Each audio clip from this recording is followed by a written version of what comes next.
자, 이렇게 빛을 퍼뜨리는 아이들은 용도가 그래도 같아. 그래서 이런 목적으로 쓰는 거야. 자, 빛을 모으는 아이들은요, 상이 복잡합니다. 그래서 여러분 수능에서는 얘네들이 나옵니다. 상이 다양하게 생겨. 얘는요, 상이 하나밖에 없어.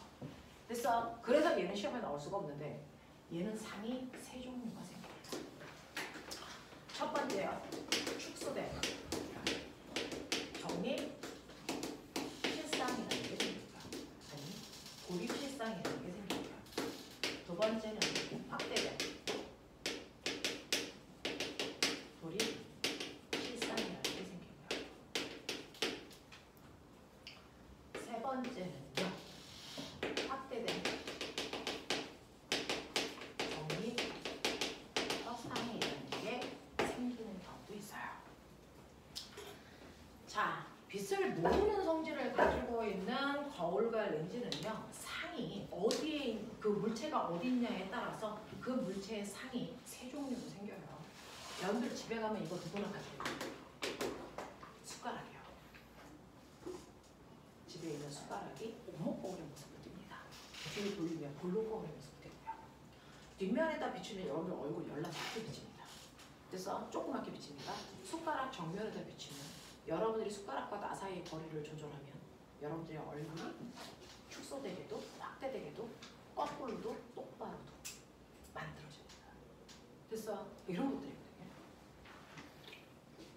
자, 그래서 한 번만 제대로 어딘가에 그려봐.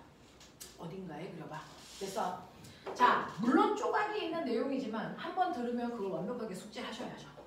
됐어. 근데 지금은 내용을 숙지하는 타이밍이야. 거기에 있는 문제 다 못 풀어도 돼. 내용을 숙지해야 되는 게 레벨 1이야. 문제를 잘 풀 수 있게 하는 건 레벨 2에서 하는 거야. 됐니? 자, 보시면요. 여러분들이 하셔야 되는 거 렌즈로 설명하는 게 제일 편하니까 저는 볼록 렌즈로 설명할게요. 자, 볼록한 렌즈가 있어 이런 얘기예요. 볼록한 렌즈가 있는데 볼록한 렌즈가 이렇게 있는데요.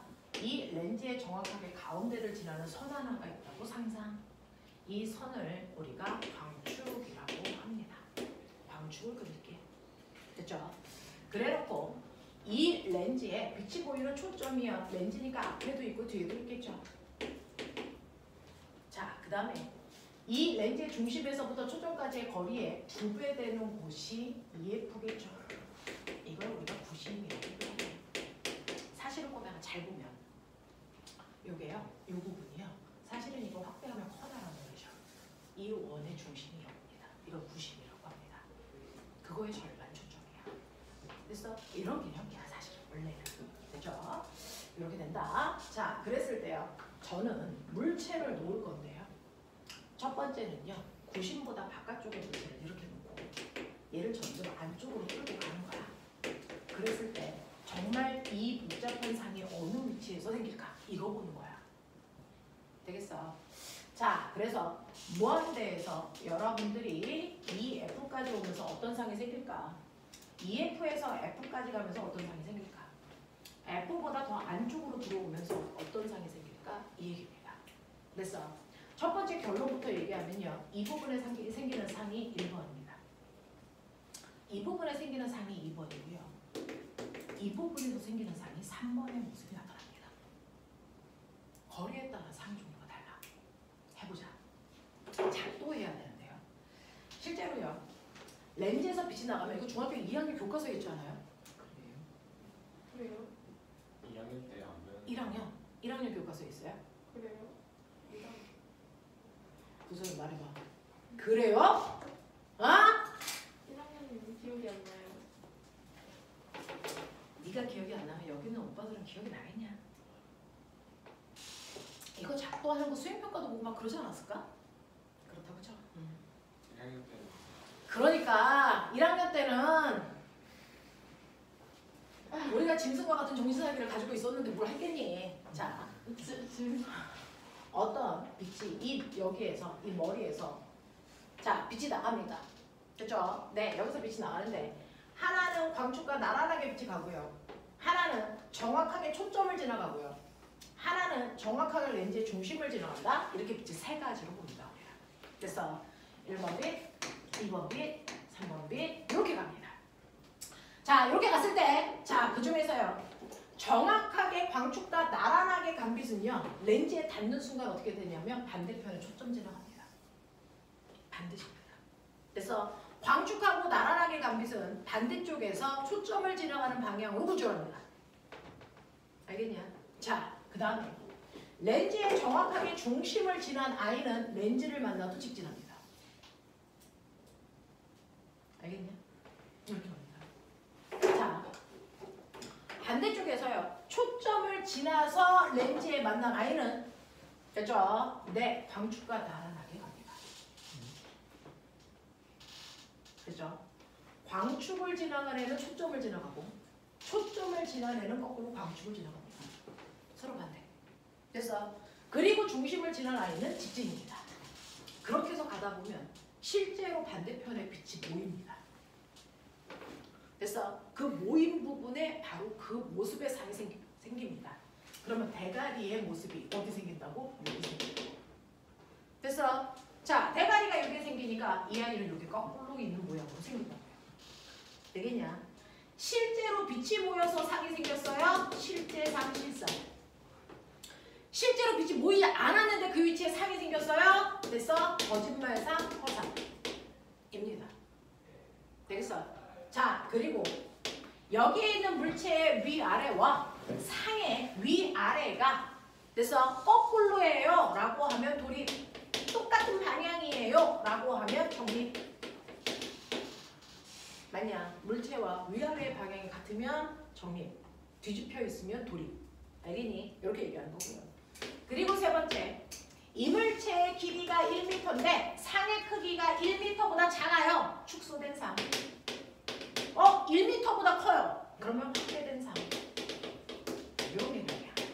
그래서 상은 이렇게 세 가지로 표현합니다. 됐냐? 자, 그 중에서 여러분들이 보시면 얘는 돌입 실상입니다. 됐죠? 거꾸로 빛이 실제로 모여서 생긴 거니까. 되겠냐? 네. 나보다 커, 작아? 그건 모르죠, 지금은. 됐죠? 근데 보면 잘 봐. 얘를요. 점점 앞으로 당길 겁니다. 밀고 올 거예요. 어디까지? EF까지 올 겁니다. 이때 상의 위치가 어떻게 나갈까? 물체가 점점 렌즈 쪽으로 가까이 갑니다. 상의 위치. 빨리 찾아. 이제부터 머리. 빨리 생각. 상의 위치는요. 이 위치보다 여기를 A라고 할게요. A보다 오른쪽에 생길까? 왼쪽에 생길까? 오른쪽? 왼쪽 왼쪽? 어디서 왼쪽? 왼쪽? 딱 치고 왼쪽 아니요. 왼쪽. 똑같이 이때요. 상에 생길 때 규칙성이 있어요. 그걸 찾으시라고요. 찍지 마시고. 근데 빛이 어디서 와요? 응? 빛은요. 이렇게 와가지고 여기서 반사돼서 이렇게 가는 거예요. 됐어? 광원에서 나오는 빛이 저렇게 간다. 세 경로로 간다. 얘가 여기 있으면 여기서 이렇게 가겠죠? 평행하게 가는 애, 중심 지나가는 애, 초점 지나가는 애. 됐어? 계속 생깁니다. 그래서 상이 맺힙니다. 똑같은데 밑에 아이고 지우는 뭐라는 거야? 물체를 점점 오른쪽으로 당기면 상의 위치가 어디로 가냐고. 지금 이 상은 여기서 있는 물체의 상의 위치가 여기잖아. 이거보다 점점 오른쪽으로 갈수록 상의 위치는 A보다 오른쪽, 왼쪽. 오른쪽. 왼쪽 오른쪽.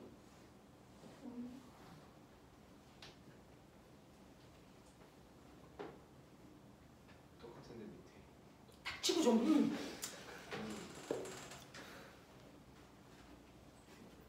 답이 뭐예요? 어디 생겼어? 왼쪽 똑같이 왼쪽 같습니다. 오른쪽. 왼쪽. 제가 이렇게 오면요. 상은 이렇게 생깁니다. 오른쪽에 생겨. 절대 안 바뀌는 선이 있어요. 얘가 여기 있던 이 세 가지 빛 중에 안 바뀌는 빛이 있어요. 경로가. 그러니까 광축하고 나란하게 가는 빛 이거 안 바뀌죠. 그러면 걔는 초점 지나서 이 경로로 가죠. 그래서 요 라인이 안 바뀝니다. 1번 라인이. 그리고 빛을 3개를 선생님이 경로를 그렸지만 사실은 2개의 빛이 모이는 곳에 나머지 하나의 빛도 모여요. 그러니까 일일이 3개를 다 그려볼 필요 없이 2개만 그리셔도 되니까 저는 1번하고 2번 그릴게요. 1번하고 2번만 그릴게요. 3번 안 그릴게요. 자, 실제로 1번 선은 변하지 않아요. 2선 라인의 상승입니다. 2선 라인이 생겨요. 2번 보시면 얘가 됐어? 여기에 있을 때보다 여기로 가면 2번 라인으로 갈까? 얘는 무조건 중심 지나갑니다. 2번. 근데 얘가 안으로 오면 올수록 C가 어떨까? 여기 있을 때보다 경사가 급해져요. 맞아요? 여기 있을 때보다 2번 라인의 경사가 훨씬 더 급해야죠. 중심을 지나죠. 됐죠? 경사가 더 급합니다. 이렇게 됩니다. 여기서 됩니다. 무슨 말인지 알겠어요? 예. 그래서 물체가 렌즈에 오른쪽으로 움직이면 상도 오른쪽으로 갑니다. 됐어? 물체가 왼쪽으로 가면 상도 왼쪽으로 갑니다. 따라갑니다. 됐어? 그렇다면 이 새끼가 얼마 멀리 있을 거예요. 이 상은 여기에 생겼겠죠. 맞냐? 이렇게 생겼겠죠. 그래서 여기까지 왔겠죠. 무슨 말인지 알아? 그러니까 멀리 있었을 때 상의 크기는 실제보다 뭐하다? 작다. 점점 오면서 상의 크기가 뭐해지고 있다? 커지고 있다. 무슨 말인지 알겠니? 알겠니? 그러다가 어느 포인트쯤 되면 얘하고 크기가 실제로 딱 같은 순간이 있겠죠? 조금 이따 계산으로 여러분 확인하시고 그 위치가 어디냐면 EF입니다. 물체가 정확하게 EF의 위치에 왔을 때가 물체의 크기와 상의 크기가 정확하게 일치하는 겁니다. 1m짜리 물체가 1m짜리 상을 만듭니다. 그걸 기준으로 EF를 기준으로 EF보다 멀리 있을 때는 축소된 상, EF보다 안쪽으로 들어온 그 순간부터가 확대된 상을 만듭니다. 알겠어요? 기준점이 EF입니다. 되겠냐? 상의 크기가 이렇게 됩니다. 그러면서 실제로 여기에 맺힐 때는 무조건 위에 있는 빛이 밑으로 가죠. 그러니까 상이 거꾸로 맺히죠. 다 도립입니다. 도립이에요. 됐어? 그리고 실제로 빛이 뭐였죠? 실상입니다. 이해돼? 이해돼? 네. 이 짓이 언제까지야? F의 로터까지 그렇습니다. F의 로터까지 그렇습니다. 그래서 EF 전까지는요. 축소된 그래서 도립 실상이라고 하는 1번의 상승이라는 게 맞죠. 그랬다가 EF를 넘어가는 순간 확대된 도립 실상으로 바뀌어요. 2번의 상승이 나와요. 그랬다가 F에 딱 오는 순간 어떤 일이 발생할까? 수학을 좀 하셨나요? 보면 이 새끼 F에 있어. 빨리 상상. 상이 어떻게 됩니까? 머리 열렸어야 돼. F에 있어요. 상이 어떻게 될까? 안 생겨. 안 생겨요. 왜 안 생길까요? 안 만나. 이해하고요. 여기에서 이렇게 반응해야 하고요. 기울기가 정확하게 일치합니다. 평행합니다. 빛이 절대 만나지 않습니다. 그래서 F의 위치에서 상이 발생합니다. 신기하죠? 근데 더 신기한 거 보여드려요? 이 F 안으로 들어오는 이게 더 높아져. 점점 높아져. 이쪽에서 빛이 만날 확률이 없습니다. 그럼 어디서 만나니? 만나지 않습니다. 여기에서 만나죠. 그래서 상이 대가리가 여기 있는 노상이 생겨요. 신기하죠? 그래서 F보다 안쪽에 오면 실제로 빛이 모이는 게 아니고요. 빛의 연장선상에 빛이 모인 듯한 느낌. 실제로 빛이 모이는 게 아니라 허상입니다. 근데 물체의 위아래 방향과 같은 방향의 상이 생겼죠. 그리고 그 물체보다 훨씬 더 큽니다. 그래서 F 안쪽으로 들어오는 순간 뭐가 생기냐면 확대된 점이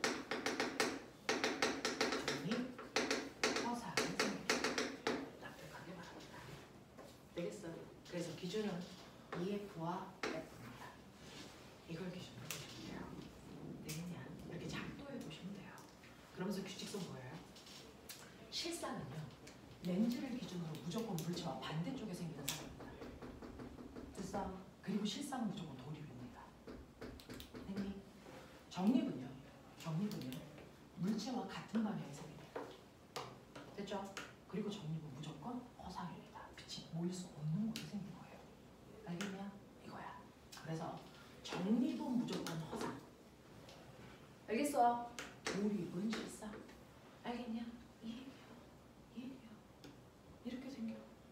이해되죠? 근데 이걸 어떻게 맨날 그려? 못 그려. 귀찮지? 그리고 우리나라 수능을 보는 그 짧은 시간 내에 이걸 해내라는 게 말이 안 됩니다. 이때요.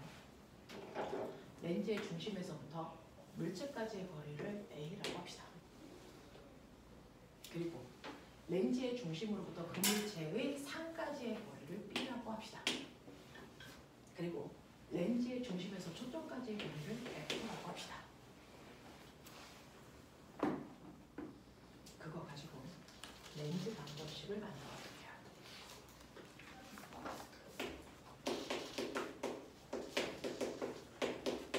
끝입니다. 요 수식 하나로요. 저기 있는 거 외울 필요 없이 나옵니다.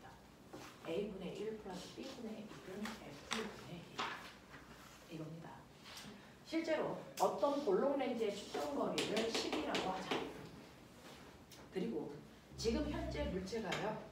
초점거리의 2배보다 더 멀리 있다고 치자. 그래서 실제로 물체가 있는 위치를 우리는 얼마로 잡을까요? 30으로 잡아봅시다. 그렇다면 초점거리의 2배보다 훨씬 더 멀리 있으니까 이때 상은요. 축소된 돌입 실상 생겨야 됩니다. 됐어? 자, 이게 어떻게 나오는지 보여드릴게요.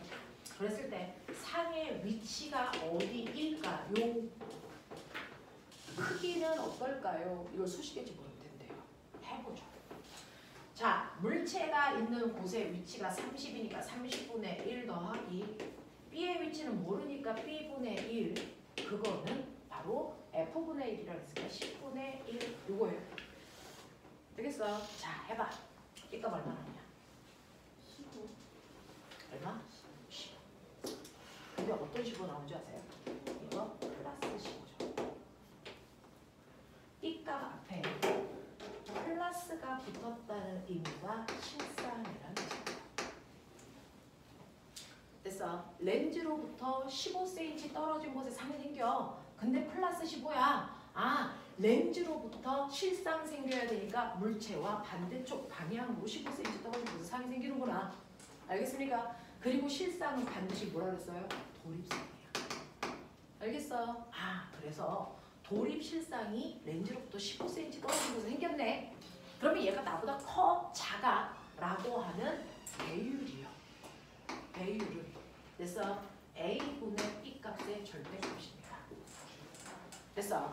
자, 그 중에서요. 여러분들이 보시는 것처럼 물체는 30cm 떨어진 곳에 있는데 상은 15cm 떨어진 곳에 생겼대. 맞습니까? 그러면 얘는 실제 물체의 크기의 절반밖에 안 되는 상이 생긴 거야. 이런 뜻입니다. 이게 배율입니다.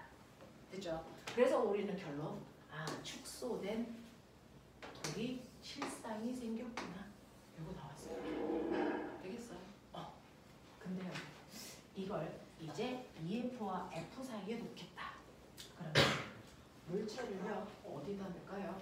15cm 놓을게요. 이렇게 해보자. 됐죠? 네. 그럼 여기 10분의 빨리 구해. 얼마 나오니까? 해 빨리. 30분의 30이요. 얼마? 30. 30. 자, 플러스 30초. 그러니까 돌입 실상이죠.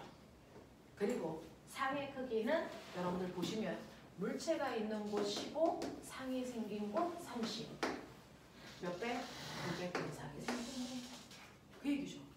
그러니까 확대된 돌입 실상 생겨 요겁니다.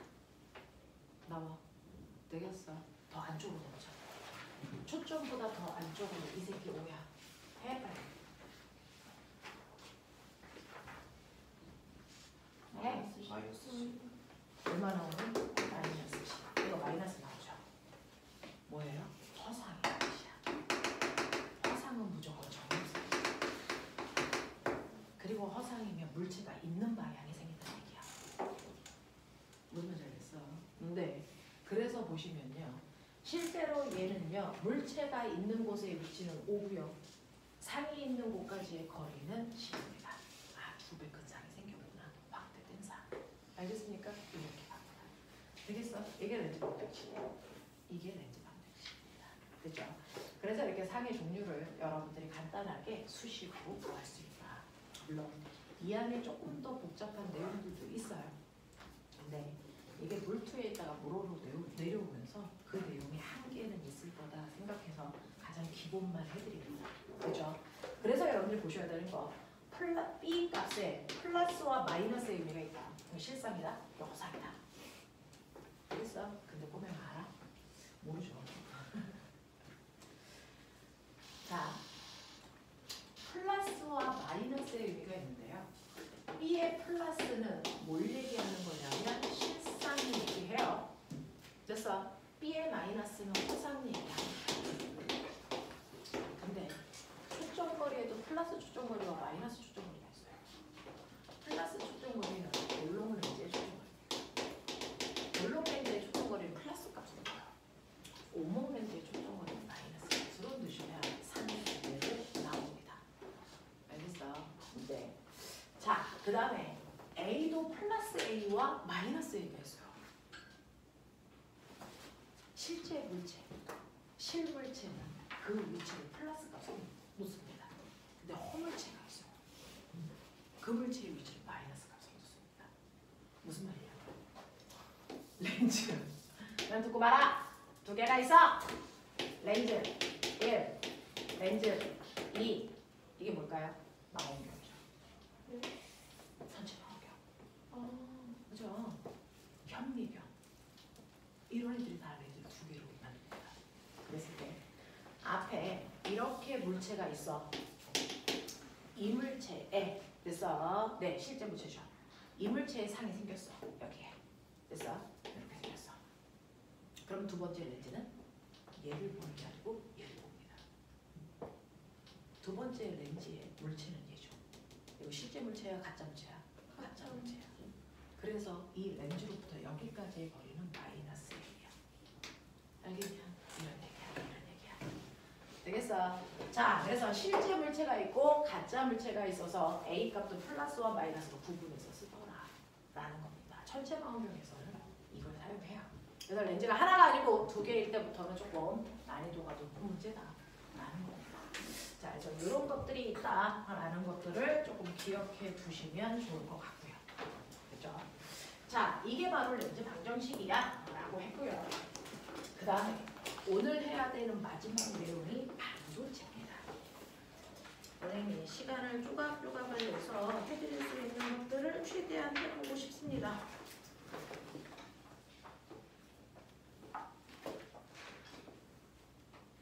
다음 시간에 그럼 어디 가요? 응? 다음 시간에 어디 가요? 다음 시간에도 여기.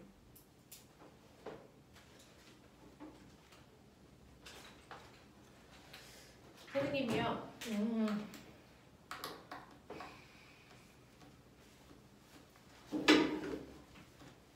아직 강의실이 확정되지 않아서 확정됐으면 오늘 다 강의실을 말씀드리려고 했는데 아직 강의실을 확정적으로 안 띄워주셔서 강의실을 아직 공지를 못 해드려요. 강의실이 확정되는 순간 선생님이 카톡방에다가 올려드릴게요. 근데 대부분 이 강의실일 것 같습니다. 자, 그리고 책은요. 우리는 자체 교재 쓰기 때문에 시중에서 사오시지 않으시고요. 수업 시간에 오시면 받습니다. 물리도 하고 그렇습니다. 자, 이제 하죠.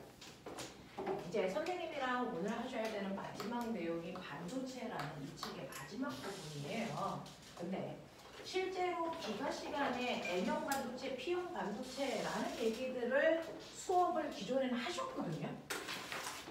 그래서 중학교 내용의 과학에는 없지만 기가 시간에는 있어서 아이들이 기가 시험 볼 때 도움됐어요. 이런 얘기를 했었는데 얘네는 기술을 안 배우는 거야? 내고 만들어. 그냥 뭐 만드는 것만 해? 그거 할 때 반도체 안 써? 네. 네. 그런 심한. 근데 어떻게 반도체를 안 쓰는데 자동차를 만들 수가 있어? 아, 그림만 빨대를 부니까. 그러네. 그건 반도체가 필요 없지. 아, 빨대로 부니까. 그래서 그건 반도체가 필요 없죠. 제가 인지를 못했네요.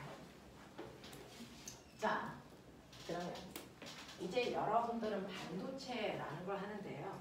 반도체라는 걸 하기 위해서 여러분들은 이제 저하고 한 30분 정도만 하죠. 여러분들은 먼저 원자의 구조를 먼저 이해하고 계셔야 된다라는 얘기가 이제 거기에 나와 있는 거죠. 여러분들은 모든 물질은 더 이상 죽일 수 없는 가장 작은 입자 원자로 되어 있다. 중학교 2학년 때부터 말하고 배워요. 그렇죠? 더 이상 죽일 수 없는 가장 작은 입자 원자로 되어 있다는 얘기 누가 있니? 네, 생물이죠. 그렇죠? 원자는 쪼개지고요. 원자 속에는 원자보다 더 작은 입자가 존재한다.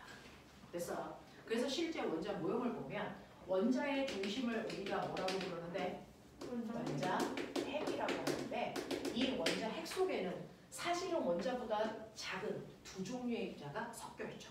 그 중에서 플러스 정기적 성질을 띠고 있는 누가 있고요? 양성자라는 아이가 들어가 있고요. 그리고 정기적 성질을 가지고 있지 않은 뭐가 있습니까? 중성자라고 하는 아이가 들어있어. 얘네들이 있는 그 작은 공간을 우리가 원자 핵이라고 하는 겁니다. 그리고 이러한 원자 핵만 존재한다면 예를 들어 나트륨 같은 경우에는 원자 번호가 11번이니까 양성자가 무려 11개 있어야 돼. 그렇다면 원자 핵만 있으면 모든 원자는 플러스 전기를 띄워야 되겠지만 사실은 원자는 정기적으로 뭘 해야 되니? 중성이거든요. 정기적으로 중성인 이유는 원자 핵 바깥쪽에 플러스와 반대 성질을 띠고 있는 마이너스 정기적 성질을 띠고 있는 뭐가 있기 때문이야? 전자들도 있기 때문인데 이때 양성자가 11개 있으면 도대체 전자가 몇 개 있어야 정기적으로 중성이야? 11개 있으면 정기적으로 중성이라는 얘기 안에는 뭘 깔고 있니? 그렇죠. 실제로 양성자 하나가 띠는 정기적 세기와 전자 하나가 띠는 정기적 세기가 정확하게 뭐하다? 같다. 그러니까 개수만 같으면 중성이 된다. 이걸 얘기하는 거잖아. 맞아? 그 중에서 실제로 양성자 하나가 띠는 정기적 세기가 1.6 곱하기 10의 마이너스 19승 쿨롬만큼의 정기적 세기를 띄워. 자, 그런가 하면 전자는 마이너스 1.6 곱하기 10의 마이너스 19승 쿨롬만큼의 정기적 세기를 띠니까 됐어. 개수만 같으면 전하량이 똑같아서 중성이야 라고 얘기합니다. 자, 근데 매번 양성자 전자 하나가 띠는 정기적 세기를 이렇게 실제 값으로 쓰려니까 귀찮아. 그래서 우리는 상대값으로 그냥 플러스 1, 마이너스 1로 쓰는 것 뿐이야. 알겠어? 네, 쓰는 것 뿐이다 라고 얘기를 하는 거죠. 그래서 이런 식으로 원자는 구성되어 있기 때문에 어떤 원자든 상관없어요. 양성자의 개수와 전자의 개수가 같아 정기적으로 중성이 상대인데요. 그러면 이렇게 정기적으로 중성이려면 원자의 바깥쪽에 무려 전자가 11개 있어야 된다. 근데 그 전자가 어떻게 11개가 있냐? 라고 하는 거죠. 됐어? 어떻게 11개가 있냐? 옛날 사람들은 11개의 전자가 아무데나 불규칙하게 이렇게 있다. 그러니까 이 전자와 이 전자는 차이점이 없어 똑같은 전자야 라는 얘기를 넣어보도록 했습니다.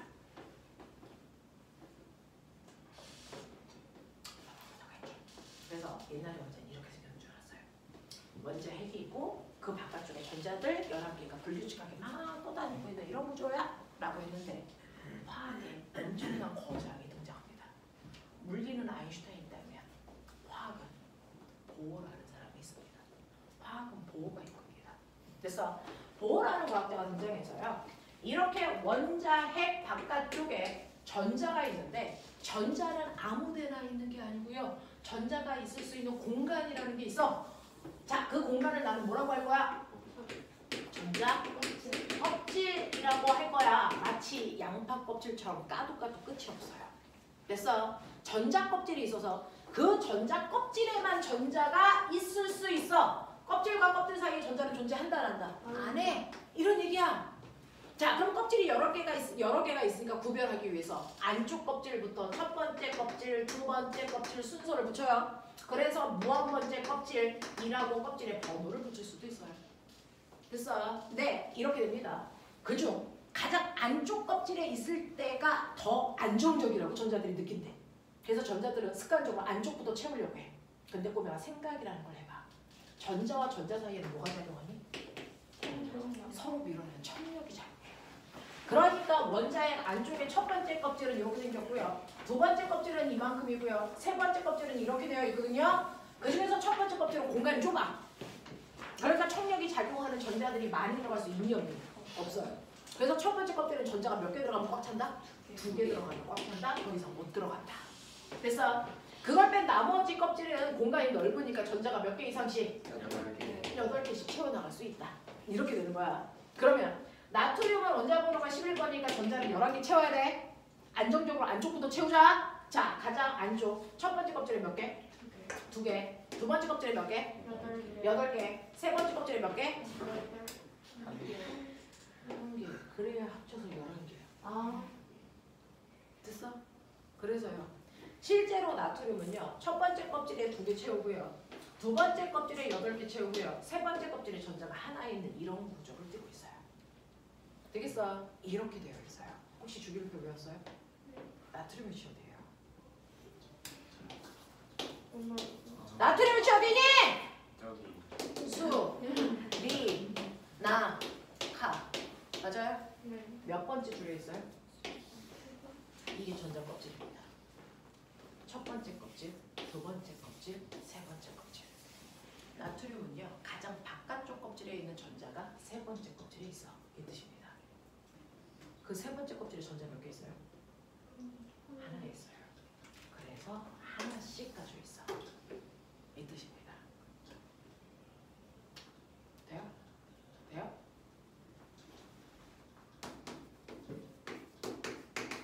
얘 누구예요? 언제 보면 몇 번? 13번.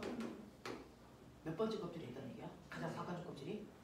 세 번째 껍질. 그 세 번째 껍질에 전자 몇 개 있다는 거야? 해볼래? 이 13번이야. 채워봐. 여기 몇 개? 2개. 8개. 맞죠? 세 번째 껍질에 됐어? 전자 3개 있어. 이런 얘기입니다. 그걸 표현하고 있는 게 주기율표입니다. 됐죠? 자, 그 중에서요. 여기 있는 게 누구야? 얘가 원자계의 아이돌입니다. 그래서 BTS예요. 알겠지?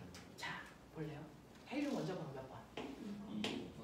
근데 수소보다 전자 하나 더 많네? 이게 아니고 수소와 격이 다릅니다. 왜 다른 줄 아세요? 원자 번호 2번이니까 헬륨은 몇 번째 껍질에? 첫 번째 껍질에 전자 몇 개 채웠습니까? 이게 격이 달라요. 왜요? 자기가 전자를 가지고 있는 그 껍질에 전자가 뭐에 있습니까? 꽉 차 있어요. 전자가 들어있는 가장 바깥쪽 껍질까지 전자가 완벽하게 꽉 차 있는 아이들이 가장 안정적 원자입니다. 됐어? 그럼 원자가 안정적이면 굳이 다른 애랑 사귈 필요 있니 없니?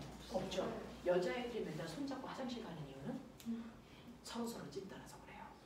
혼자 있으면 불안해서 그렇습니다. 하지만 완벽한 애들은 굳이 손잡고 화장실 갈 필요 있어? 없어. 나 혼자 있어도 괜찮아. 그래서 얘네들은 결합하지 않습니다. 그 밑에 누구 있니? 아래로. 개놈의 새끼야. 매우. 원자 번호 몇 번? 10번. 채워보자. 몇 개? 2개. 2개. 그 다음 몇 개? 8개. 몇 번째 껍질? 3번. 아니, 2번째. 두 번째 껍질. 첫 번째, 두 번째. 가장 바깥쪽 껍질에 전자 다 채워져 있어. 꽉 찼어. 그 아이들입니다. 그래서 얘네들은 완벽해서 다른 물질과 결합할 필요가 없는 아이들. 그걸 뺀 나머지는 다 불완전한 아이들. 다른 물질과 결합해야 되는 아이들. 이렇게 나는 거죠. 되겠습니까? 이렇게 되는 게 바로 원자의 구조야. 되겠죠? 자, 이러한 원자 중에서는요. 여러분들이 우리가 외웠던 주기율표 20분까지 중에서는요. 여러분들 뻑큐. 이 안에 누구 있냐? 불러. 리, 배, 나, 마, 카. 뻑큐 안에! 그 다음 뭐야? 칼, 카. 얘네들 누굴까요? 금속. 이게 누굴까요? 비금속. 우리 이렇게 보자. 그쵸? 금속 원소는 불꽃 반응해야 되고 선 스펙트럼 나타나고 비금속은 안 나타나. 이게 중학교 2학년 일본 시험범위였죠. 그쵸? 자, 근데 이 중에서요. 첫 번째 세로 줄에 있는 아이들을 1조 원소들, 가장 바깥쪽 껍질에 전자를 하나 가지고 있는 가족들 이 뜻이에요. 그래서 가장 바깥쪽 껍질에 전자 몇 개 있어요? 2개 가지고 있는 가족들. 됐어요. 가장 바깥쪽 껍질에 전자 몇 개 있어요? 3개 있는데 얘는 13족이라고 불러요. 일자리 숫자가 가장 바깥쪽 껍질에 있는 전자입니다. 그 다음에 뭘까요? 14족, 15족, 16족, 17족, 18족 화학 선생님들한테 배우시면 됩니다. 자, 그 중에서 18쪽에 속하는 아이들이 금속과 비금속의 성질을 다 가지고 있는 아이들이야. 이런 애들을 우리가 뭐라고 할까? 중금속. 얘는 금속. 얘네들은 금속이 아니야. 비금속. 근데 얘는 금속이 아니라고 하기에는 조금 아까워. 금속의 성질을 많이 가지고 있어. 그래서 금속과 비금속의 성질의 중간 정도야. 중금속. 이걸 우리는 뭐라고 할까? 반도체. 라고 합니다. 중금속이랑 다른 거예요. 중금속은 금속인데 더럽게 무거워 이 뜻이야. 이건 무거운 금속.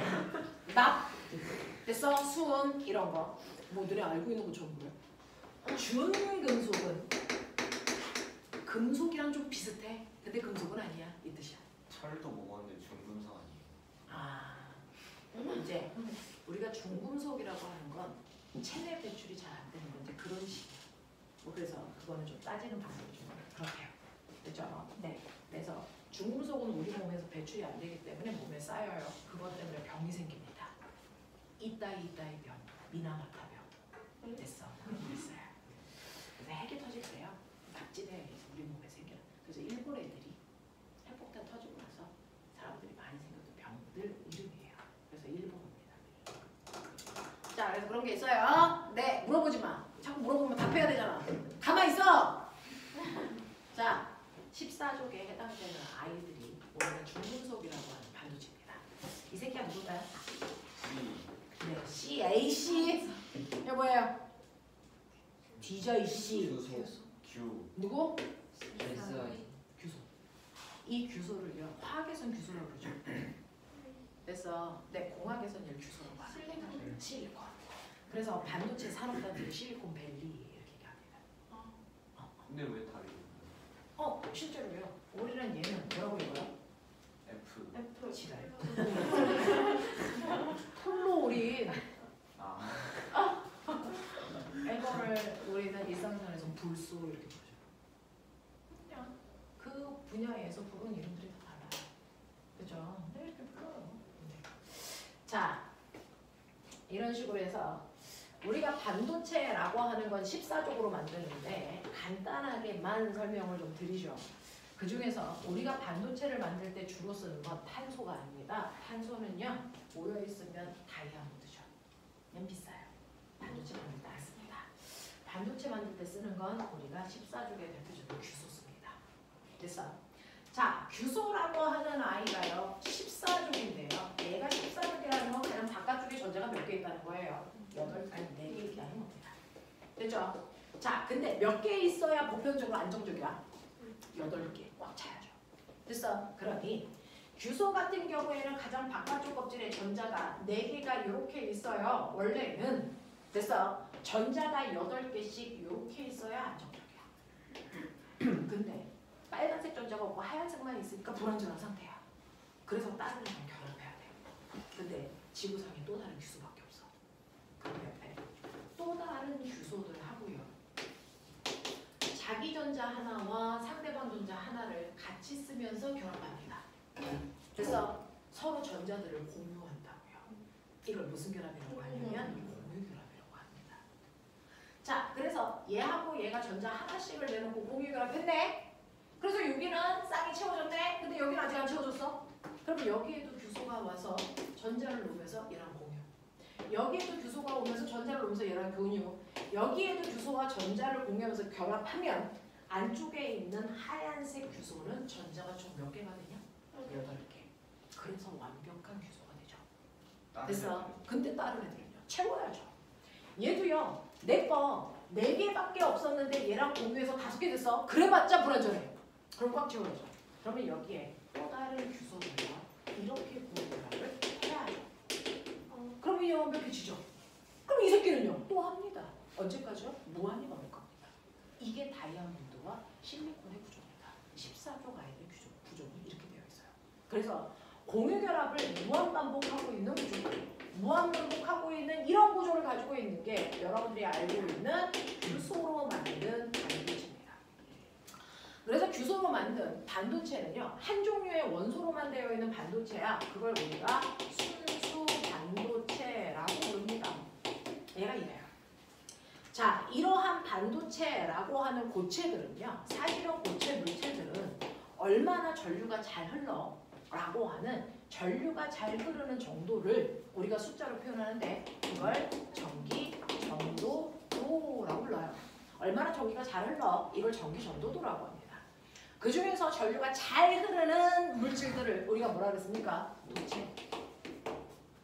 됐어? 얘는 전기 전도도가 큰 거죠. 자, 전류가 안 흘러. 왜? 전기 전도도가 낮아서. 그게 뭡니까? 부도체. 요즘은 부도체라고 안 하죠. 뭐라 그럽니까? 절연체. 됐어? 이렇게 얘기합니다. 자, 근데 도체보다는 전기 전도도가 작아도요. 부도체보다는 전기 전도도가 큰 애도 있죠. 얘가 바로 뭡니까? 반도체는. 그 아이가 저런 구조이 되어 있다. 됐어? 그럼 선생님 얘는 전류가 잘 흐르는데 얘는 왜 안 흐릅니까? 저항 때문이죠. 저항 때문이죠. 됐어? 저항으로 이렇게 돼요. 알겠냐? 그것 때문입니다. 자, 그래서 이렇게 전기가 얼마나 잘 흐르느냐에 따라서 나눴을 때 반도체라는 아이가 바로 순수 반도체가 저런 구조로 띄고 있어. 근데 나 부도체보다는 전류가 잘 흐르지만 그렇다고 해서 도체만큼 전류가 잘 흐르는 건 아니야. 납득하니? 그래서 나 얘 반도체지만 도체만큼 전류가 잘 흐르게끔 할 수 없니? 그걸 찾은 게 요즘에 우리의 반도체야. 삼성에서 열나 잘 만들어. 세계 1위야. 라고 하는 그 기술이에요. 됐어? 반도체지만 도체만큼이나 전기 전도도를 뭐 시키고 싶어? 향상. 우리 공학에서요. 어떤 기능을 향상시킨다는 단어를 뭐로 쓸까요? 어떤 기능을 향상시킨다는 걸 어떤 기능을 도핑하고 싶어 이렇게 얘기하는 거죠. 도핑. 전기 전도도를 도핑하고 싶어. 운동선수들은 자기의 운동 기능을 도핑하고 싶죠. 약물로. 그래서 도핑을 약물로 했는지를 확인하는 게 도핑 테스트예요. 그 얘기입니다. 되겠어? 자, 그래서 전기 전도도를 항상 도핑시킬 수 있는 방법을 찾는 거예요. 그게 인류가 하고 있는 짓입니다. 자, 그럼 어떻게 하면 전기 전도도를 향상시킬 수 있을까? 이 새끼 너무 순수해서. 그래서 전기가 잘 안 흐르는 거야. 되겠어? 얘가 이렇게 순수한 건 한 번도 야동을 안 봐서 얘가 닫혀있어. 그럼 어떡하면 돼? 슬쩍 야동을 한 번 주면 세상에 눈을 뜨기 시작하겠지. 그런 거야, 그런 거야. 됐어? 뭔가 깨닫게 하면 되지. 이 새끼 너무 순수해. 약간 따위를 묻히자. 그래서 여기에 규소 말고 다른 원소를 집어넣어 줄 거야. 그래서 만들어진 아이를 불순물 반도체라고 부르는 이렇게 하는 거야. 자, 그러면 여기다가 다른 원소를 집어넣어? 어떻게? 저기 있는 규소 하나 빼고 그 자리에 다른 원소를 집어넣을 건데 아무거나 넣지 않습니다. 13족 또는 15족을 집어넣을 거야. 규소는 14족이었는데요. 13족을 집어넣는다고 치자. 13족의 대표적으로 너네는 누구 아니야? 알루미늄. 그래, 그럼 이거 넣는다고 치자. 이거 넣어보자. 그러면 여기에 있는 하얀색 규소를 뺄게요. 이 자리에 알루미늄 넣을게요. 그래서 너 나와! 라고 하면 이 새끼 나오겠죠. 근데 얘가 나오면서 기분 나쁘니까 자기가 집어넣었던 전자 다 가지고 나옵니다. 다 가지고 나옵니다. 자, 그 자리에 알루미늄을 넣습니다. 그래서 알루미늄을 넣는데 알루미늄을 걱정 마! 내가 꽉 채워줄게! 그래놓고 이 새끼 들어오는데 13족이야. 전자 몇 개 가져오냐? 3개. 여기 3개 이렇게 들고 와! 꽉 찼다! 이지랄해. 꽉 찼냐? 안 찼죠. 병신입니다. 근데 이것 때문에 전기가 잘 흐릅니다. 이것 때문에 전기가 잘 흐릅니다. 여기 빈자리가 있어요. 왠 줄 아세요? 실제로는요. 이렇게 고체라고 하는 아이는요. 우리는 액체나 기체는 원자의 입장에서 보면 입자와 입자 사이의 거리가 충분히 멉니다. 충분히 멀어서 A 원자와 B 원자 안에 있는 전자를 서로 간섭할 수 없어요. 청력이 그렇게 세지 않다고요. 그러니까 A 원자에 원자핵이 있고요. 첫 번째 껍질에 전자가 올라가고 두 번째 껍질에 전자가 이렇게 올라가 있는 형국이야. 이게 A 원자의 구조야. 그리고 B 원자는 충분히 멀리 떨어져 있으니까 원자핵 바깥쪽에 첫 번째 껍질에 전자가 들어가고 두 번째 껍질에 전자가 들어가려고 하는데 이 전자와 전자 사이 청력이 작용하지 않는다. 거리가 충분히 멀어서. 그래서 원하는 위치에 전자가 들어가. 이게 액체와 기체의 구조야. 근데 고체의 구조는 이렇지 않아. 고체는요. 선생님 점 하나 찍어요. 이 점 안에 적어도 원자가 100만 개 들어가 있어서 보이는 겁니다. 100만 개 이상 들어가 있어요. 그래서 보이는 거예요. 그러면 이 작은 원 안에 원자가 100만 개 있다는 건 원자들이 겹쳐 있다는 얘기입니다. 겹치기 좀 잘나요. 그러면 하얀색 A 원자의 전자들이 첫 번째 껍질, 두 번째 껍질 이렇게 있는데 두 번째 노란색 원자에 해당되는 원자핵이 있고요. 첫 번째 껍질에 전자가 이렇게 들어가야 되는데 같은 위치에 첫 번째 껍질이 있어서 전자가 이렇게 들어가려면 전자와 전자 사이에 뭐가 일어나니? 반발력. 전자는 절대 겹칠 수가 없습니다. 그때 같은 위치에 들어가야 되잖아. 그러니까 서로 밀어내서 됐어?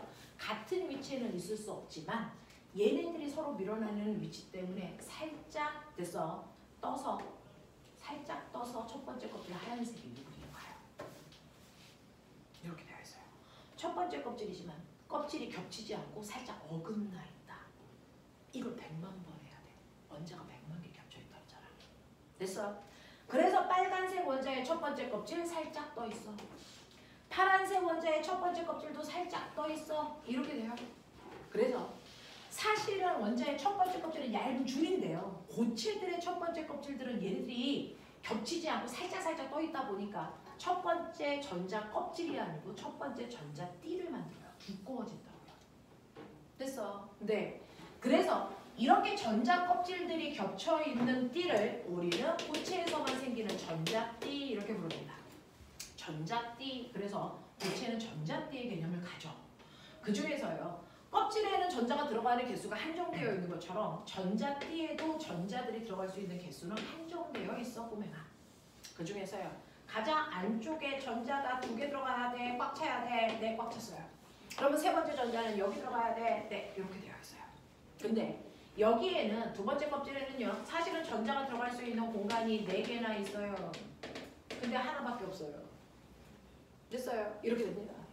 자, 그리고 껍질과 껍질이 두꺼워져서 띠가 됐는데요. 위로 갈수록 껍질과 껍질 사이의 간격이 좁습니다. 사실은 첫 번째 껍질은 여기 있고요. 두 번째 껍질은 여기 있고요. 세 번째 껍질은 여기 있고요. 네 번째 껍질은 여기 있고요. 다섯 번째 껍질은 여기 있는 이런 형태로 되어 있어요. 껍질들이 등 간격이 아니야. 그러면 얘가 이렇게 두꺼워지고 얘가 이렇게 두꺼워지고 얘가 이렇게 두꺼워지고 얘가 이렇게 두꺼워지다 보면 껍질과 껍질이 겹칩니다. 그죠? 전자는 여기까지 있는데 이 위에 있는 껍질에는 전자가 없어. 자, 전자가 들어있는 껍질 중에서 가장 바깥쪽 껍질을 우리는 원자가띠 라고 부르고요. 자, 그 위부터는 전자가 없는 나머지 띠들이야. 나머지 띠들을 우리가 전도띠 이렇게 불러요.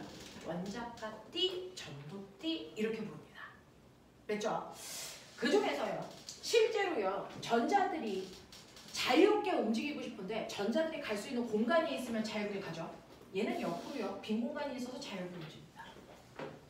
됐죠? 그리고 얘는 띠가요. 두꺼워지다 보니까 위에 있는 전도띠가 원자가띠랑 이렇게 겹칩니다.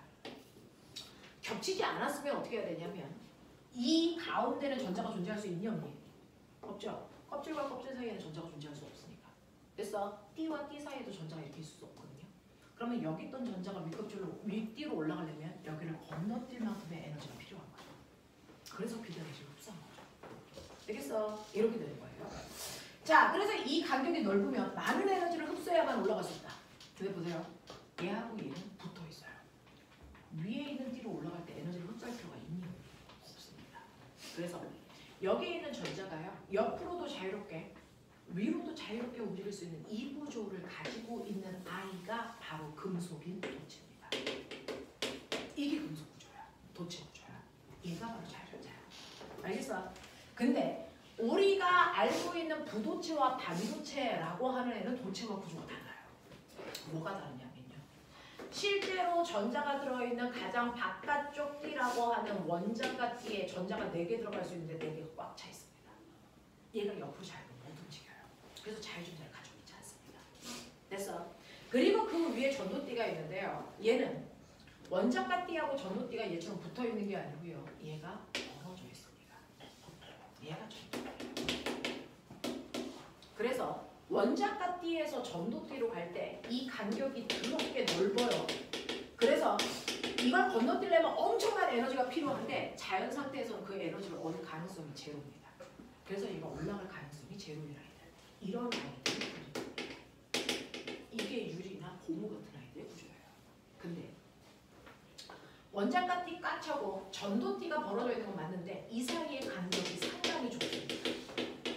그래서 실제 주변에 있는 다양한 에너지를 통해서 얘가 에너지를 흡수해서 이로 건너갈 수 있는 구조를 띄고 있어요. 건너갈 수 있으면 이 자리가 빠지죠. 그럼 나머지 아이들이 자유롭게 움직이는 자유전자가 됩니다. 그래서 이럴 가능성을 많이 가지고 있는 이런 아이들이 바로 반도체입니다. 그래서 부도체와 반도체는요. 띠와 띠 사이의 간격의 차이예요. 이 간격이 너무 넓어서 전자가 윗껍질로 갈 가능성이 제로인 아이들이 부도체고요. 이 간격이 상대적으로 좁아서 전자가 윗껍질로 올라갈 가능성을 상당히 많이 가지고 있는 아이가 반도체입니다. 그래서 얘가 올라간 아이도 자유전자지만 남아있는 아이들도 자유전자가 돼서 전류가 잘 흐릅니다. 그래서 근데요. 순수 반도체는 어떠냐면요. 원자과 띠의 전자가 꽉 차 있는 상태입니다. 이게 순수 반도체야. 8도 꽉 찼어. 그래서 근데 13족을 도핑하면요. 자리 하나가 빈다 그러죠. 그 순간 어떤 얘기 말씀하니? 얘네들이 다 자유전자가 돼요. 됐어요. 그래서 14족을 빼고 13족을 도핑하는 순간 전류가 잘 흐르게끔 하는 빈 공간이 하나 생겨. 이것 때문에 전기 전도도가 좋아지는 거거든요. 그럼 이 빈 공간을 뭐라고 할까? 원래는 전자가 있었어야 되는데 전자가 빠지고 나니까 마이너스가 약해져. 상대적으로 플러스를 띠고 있는 빈 공간처럼 생겨요. 됐죠? 빈 구멍 공자 쓰고요. 플러스의 성질을 띠고 있는 구멍이다. 그래서 양의 구멍, 양공이라고 합니다.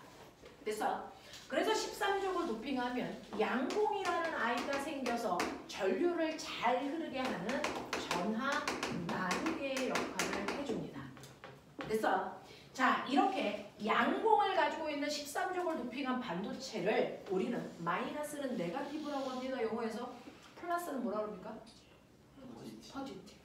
그래서 포지티브형 반도체, P형 반도체가 만들어진 거예요. 알겠어?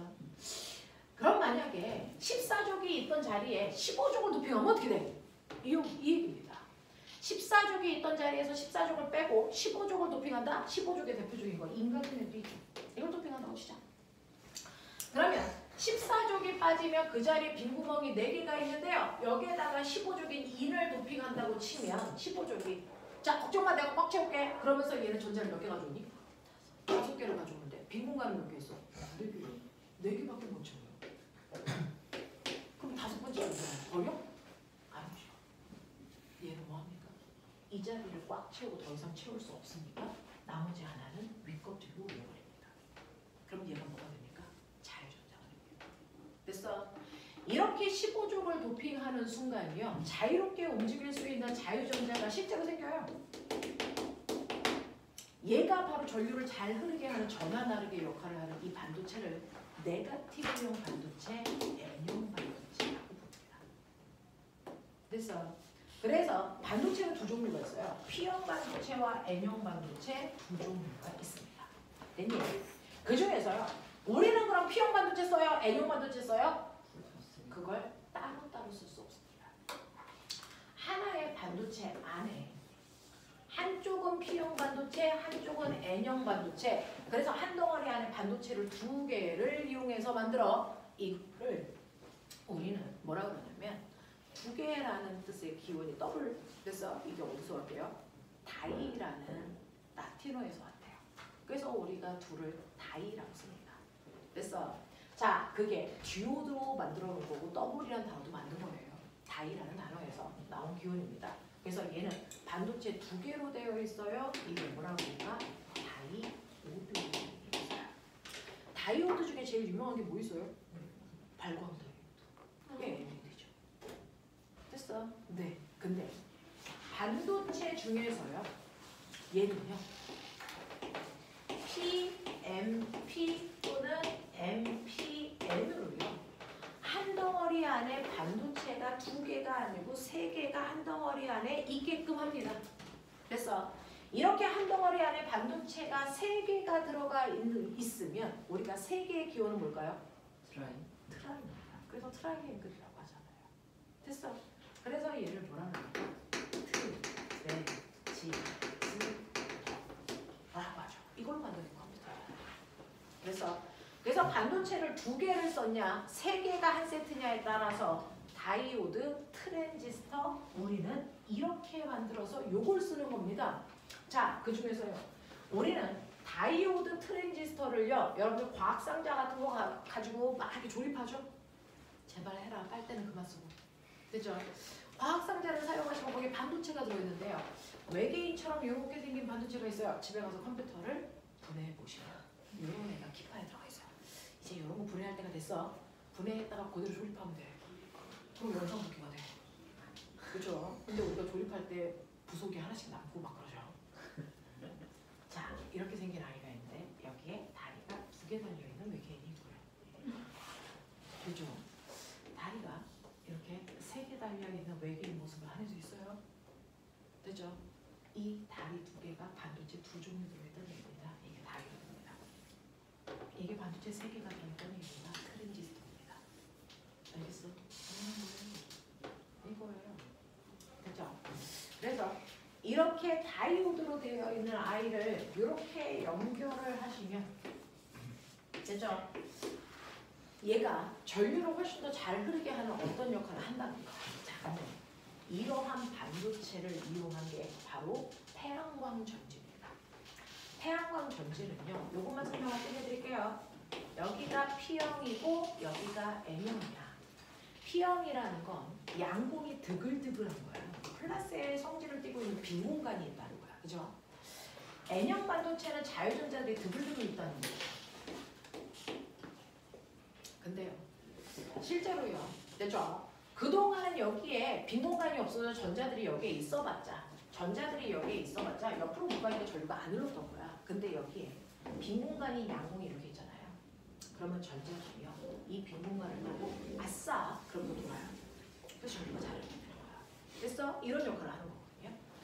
자, 근데 이걸 잘 보시면요, 얘는 마이너스의 성격을 띠고 있는 전자고요, 얘는 플러스의 성격을 띠고 있는 양공이야. 그럼 봐라. 한 놈은 마이너스, 한 놈은 플러스. 서로 정적이죠. 압력이 생기죠. 그래서 가운데는 이 양공과 자유전자가 이렇게 결합되어 있는 물질들이 생겨나기 시작합니다. 이렇게 되면 얘는 플러스 또 마이너스도 아니고 뭐가 생겨요? 중성띠가 생겨요. 문 좀 닫아줘. 문 좀 닫아. 중성띠가 생깁니다. 그러면 이렇게 중성띠가 생기면 여기 있는 전자가 양공으로 잘 지나갈까? 못 갈까? 못 갑니다. 그래서 얘네들이 막습니다. 그래서 얘네들이 전류의 흐름을 방해하는 얘가 바로 뭐다? 결핍층이라는 게 생깁니다. 또는 공핍층이라고 얘기를 합니다. 이게 생겨요. 그래서 전자가 가려고 하지만 못 갑니다. 반도체는 이런 게 생겨요. 그러면 이걸 없애줘야 전류가 잘 흐르겠죠? 없애줄 수 있는 방법? 여기다가 엄청난 비대에너지를 쏘는 겁니다.